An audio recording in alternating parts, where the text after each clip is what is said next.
We also had to go down to the tiebreaker because all the votes were so close. So in third place overall, but second place in best of show is Mythbusters.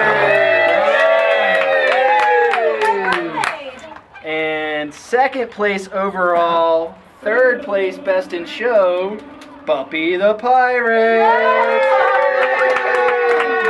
So that leaves our best in show, who didn't race very well but got the best in show, Land of the Lost.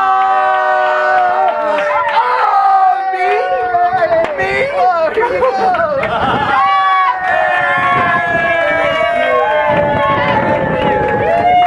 Here, shake your hand.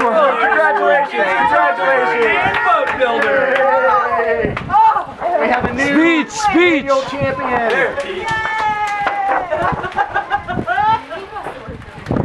There we go.